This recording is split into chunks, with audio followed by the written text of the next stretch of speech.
Well, hello everyone. This is Dr. Eileen, and this is Medicine Walk. And for those of you who are listening in on Blog Talk Radio, this is Healing House Radio. So I hope everyone had a wonderful week. And as we continue our discussion of enlightenment, please remember that I am in the chat room during the premiere of this episode. So if you would like to come into the chat room on YouTube, you can ask me questions and I will be there to answer them.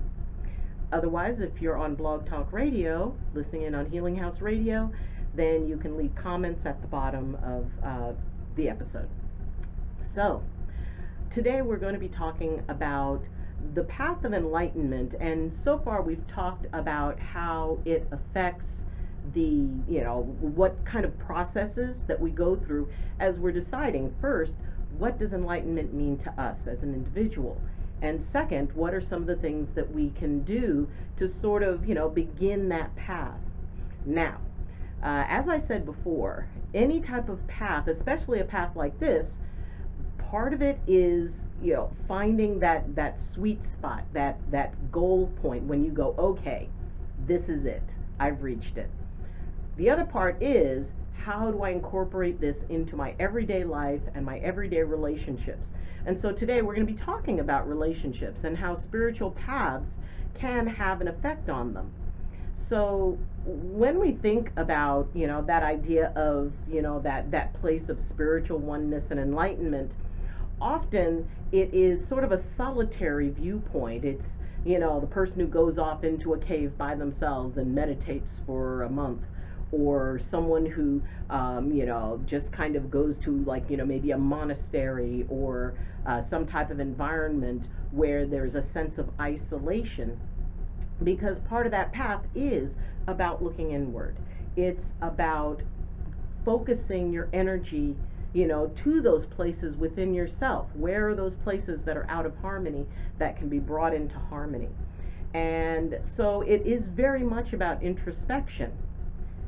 And at some point, we re-enter the real world. Real, definite air quotes on that.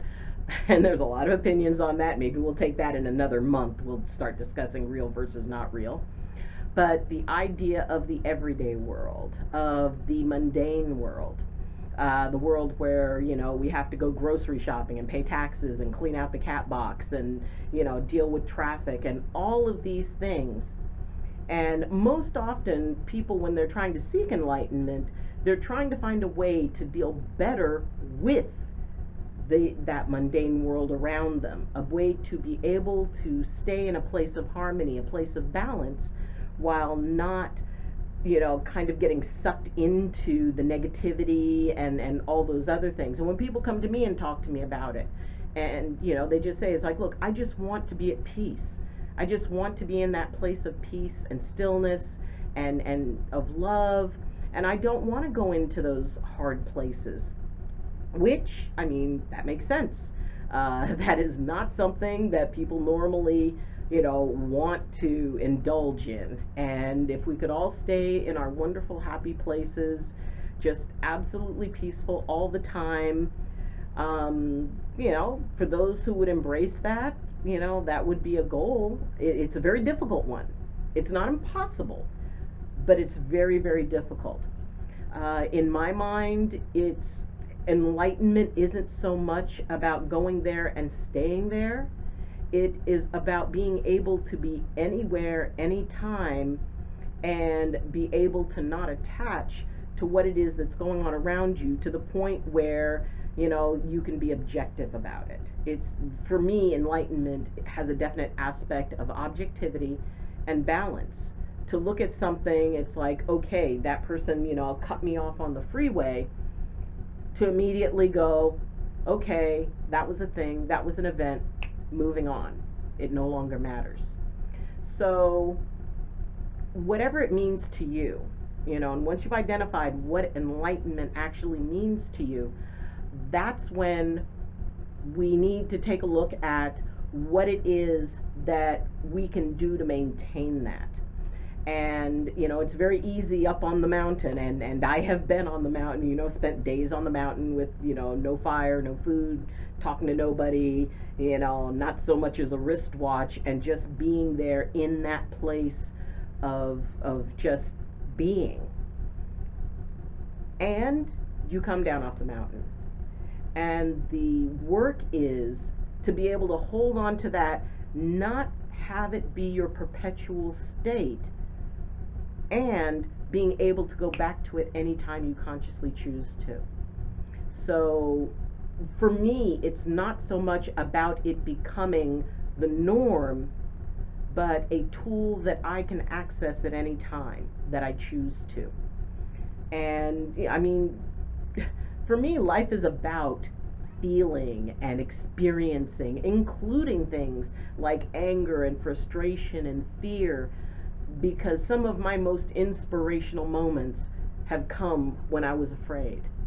Some of the times that when I reached a place where I had to just surrender and face my fear and acknowledge it and talk to people about it and really just be with it, I have found that those are the moments that I felt the most profound personal growth. It wasn't wanting to avoid experiencing it, it was embracing the experience and surrendering to the authenticity of it. So if your goal is just to be able to experience the totality of an event authentically, and then have the ability to choose in a split second, okay, this is what I want to do with it, this is as much as I've learned from it, this is the experience, great, wonderful, and now we're done with it. So consider that. Consider what it is that is your goal. Now, whenever anybody goes on a path, and a spiritual path is a tremendously transformative one, there can be challenges for relationships that existed, especially if they existed before you reach that place of, oh wow, suddenly I see the world in a much bigger way, and I want to connect with these things, and I want to talk about spirituality and psychic experiences, however you want to hold it. Well, not everybody wants to talk about that. Not everybody embraces that. And often in relationships, it can get very tricky. Because if one person suddenly has a spiritual awakening and the other one doesn't, that can become very complex in a relationship. The idea of what it is, the path that you're on is not necessarily the path of the person with you. And one of the challenges is that because you love your path so much and you embrace your path so much and you see it as such a positive thing, there's a natural desire to have that person who's important to you, who's close to you, who loves you and who you love. Well, you want them to walk that path too. You want them, to experience that amazing feeling that you're having. The problem is it might not be their time to experience this. And it might not be their path or their way. Maybe they even have their own way of practicing spirituality, but it's different from the path that you're following. And, while this doesn't have to, it's not a given that the relationship will end. It just means that it will have to be worked in a particular way. There has to be absolute respect for the other person and whether or not they want to leap down, that particular rabbit hole. Maybe they don't. Maybe they're not quite ready for it. Maybe they think it's a little bit weird. And when there's that love and mutual respect, it's like, oh, okay, you can do this. It's your thing. I will support you in it. I just don't want to participate. So if we can be able to not overwhelm someone we're with. I mean, yes, when you start this path, I remember, God, over a decade ago when I began this, and actually it's been over 15 years when I formally began this. It did, become something that it was all I wanted to talk about. It was all, I mean, I, ate, breathed, and just experienced it. I lived it because it was so new, because it was so amazing. And the person I was with, had a very difficult time with that because it was not his path at that time. And, it can be a difficult thing in a relationship.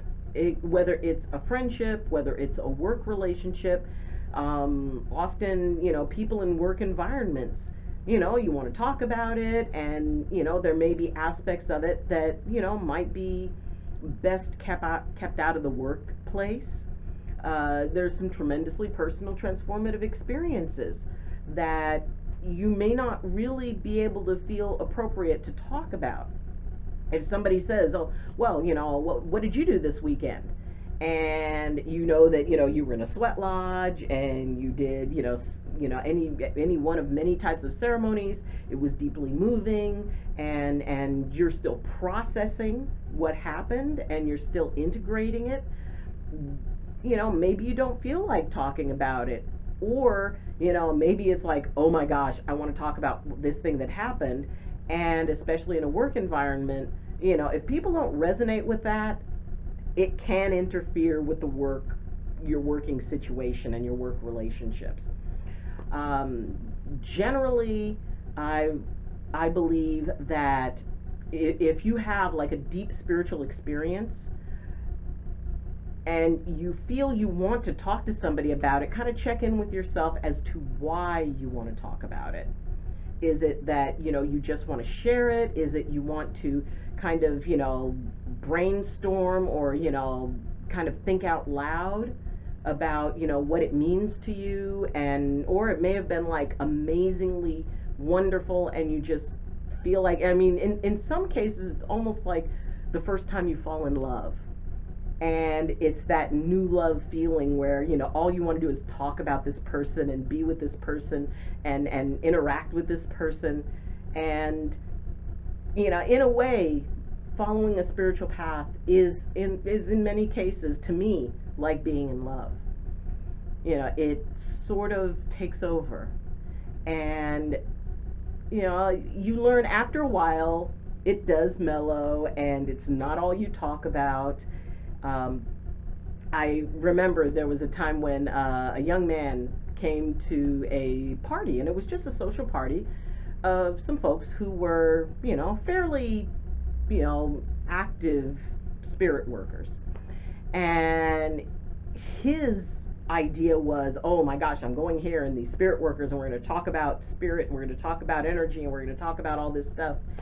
And I found him sitting off by himself later on in the party, and I asked him what was wrong, and he said that, they didn't want to talk about that. They wanted to talk about sporting events and, talk about, who got a new lawnmower or, the gas prices or whatever.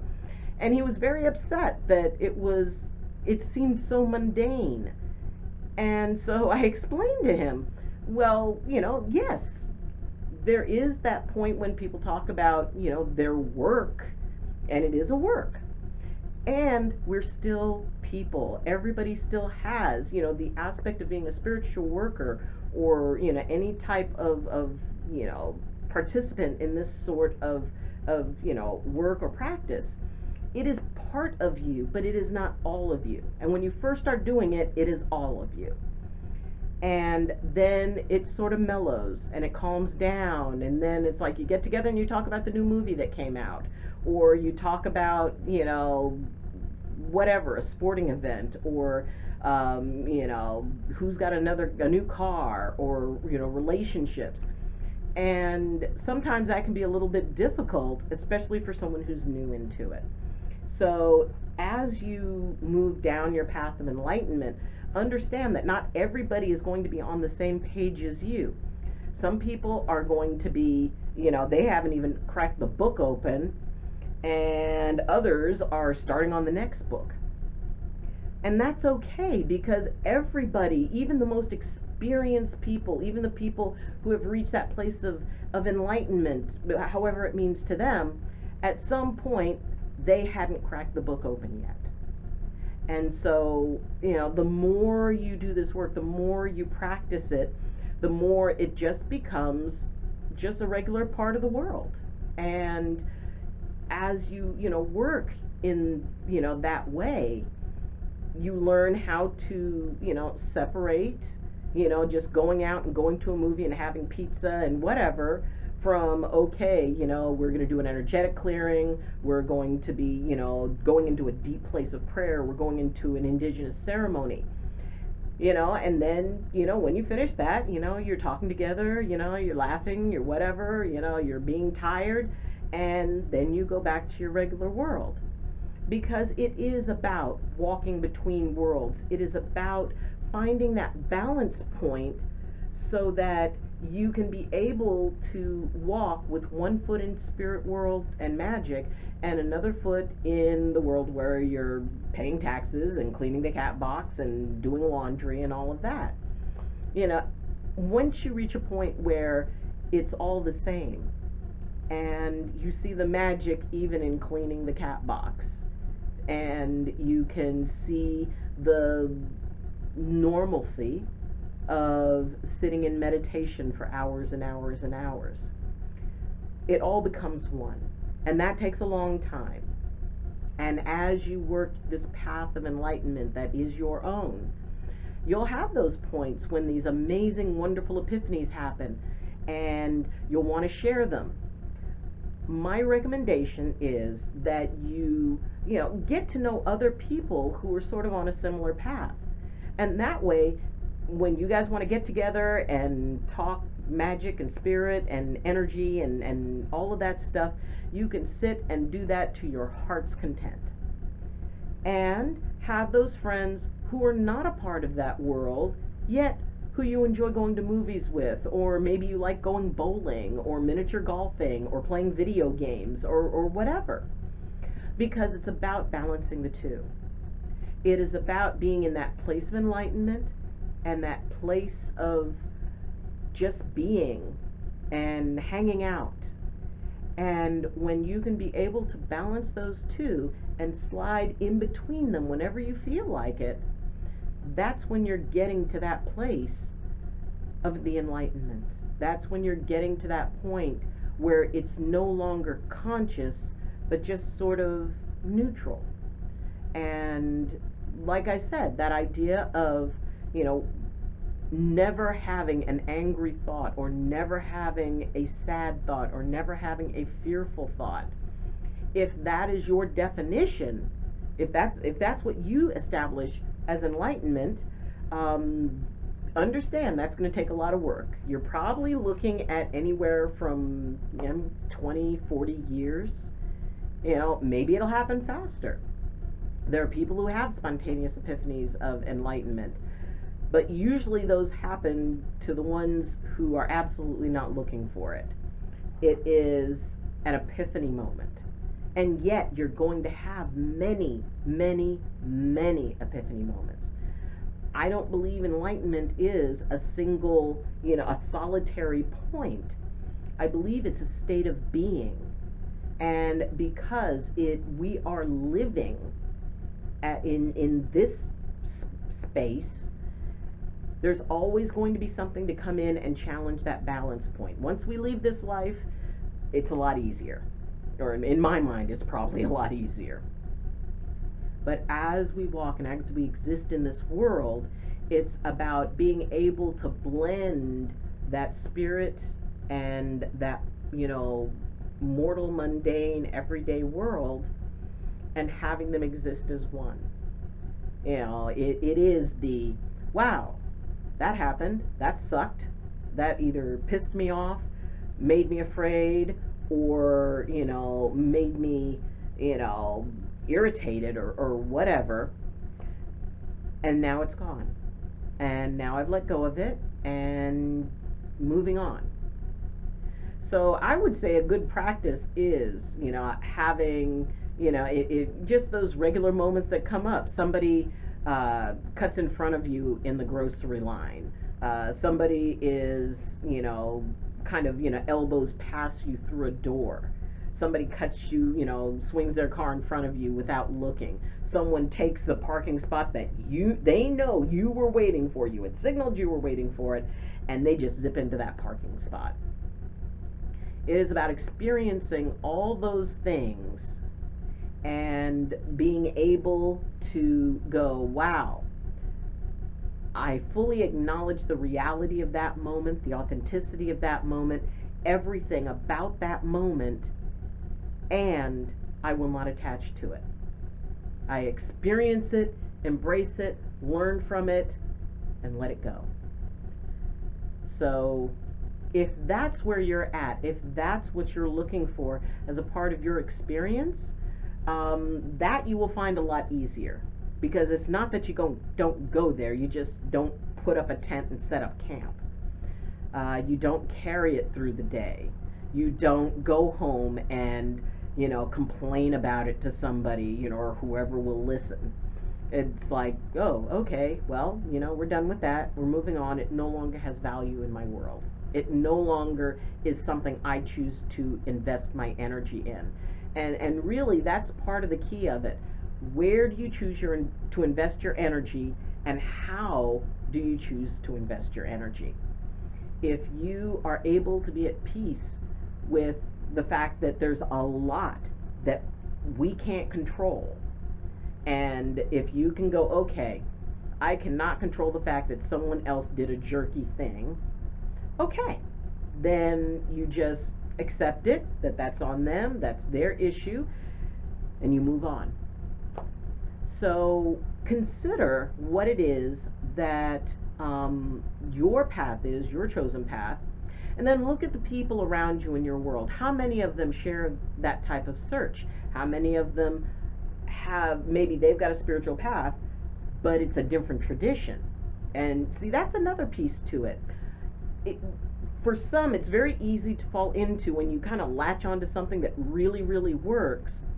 In some people, there's a tendency to kind of think that maybe your way is the way, or maybe you're in a relationship with somebody else who thinks that their way is the way. And I mean, and it can be subtle. It's like, oh, well, really, you do it that way? Well, in my tradition, we do it this way. And, anything from setting up an altar, the use of candles, what color people should wear while doing works, what time of day it should be at, what phase of the moon it should be. Every tradition carries their own uniqueness. And I have been blessed to be able to experience a lot of different ones. Often when I come into a new experience or a ceremony that I haven't been, the first thing I do is I walk up to either whoever brought me or whoever, somebody who is a part of the leading group, introduce myself.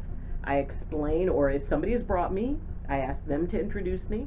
I explain that I am very new to this, and I want to be appropriate and I want to be respectful, so any advice you would give me on that would be greatly appreciated. And I think that's probably why I usually get invited to a lot of ceremonies, and I'm usually very well received, because I come in from that respectful place. I don't come in saying, it's like, wow, you're lighting the candles that way, that's not the way my tradition does it, and there's something wrong here. Even the energy of judgment into an environment, can really throw things off. And people who are sensitive to that energy, especially those who are managing it, they know. And usually that means there's not going to be a return invitation. So consider that if there's somebody whose path is separate but equal, then there can be a wonderful opportunity to learn about other experiences. I love learning about new and different ways of prayer and of meditation and of connecting with spirit. And so I love being able to observe and witness different types of ceremonies. And I don't go in with any type of idea of how it should be or oh, well, that looks wrong, or that doesn't look appropriate. It's for them to say what's appropriate for their system. And, as I said, when you're in a relationship with someone, whether they're a spirit worker or whether they're, anything, respecting what their beliefs are, respecting what their boundaries are, and asking to receive respect for your, traditions and your boundaries. As far as I know, there is no the way. I personally don't believe in the way. I believe that there are many ways, and many rivers lead to the same ocean, and many paths lead to the top of the mountain. And there's nothing I like better than learning about somebody else's path. And, maybe that's a part of my definition of enlightenment, is to learn as much as I can learn, and to be able to accept and be able to be joyous in it, and to recognize that each person is where they are for a reason. And if you're involved with somebody who, maybe they express a little curiosity about it, then let them keep it at curiosity. Don't try to say, it's like, oh, okay, well, now they need to learn all of this, and they need to meditate with me, and they need to do all this. Maybe that's not their way.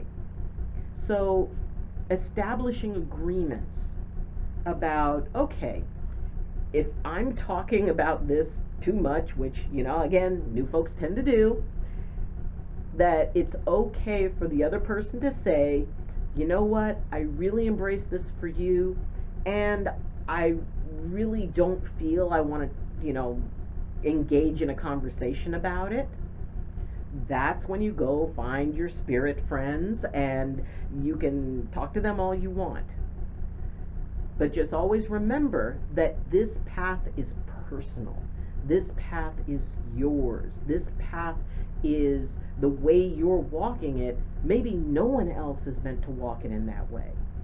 So understanding that everybody has their own pace, everybody has their own place, everybody has their own belief systems, that will allow you to be able to have much more harmonious relationships in the world as it is, in the world as, we experience it, and it will still allow you to be able to enjoy that more etheric, magical world that you have chosen to step into.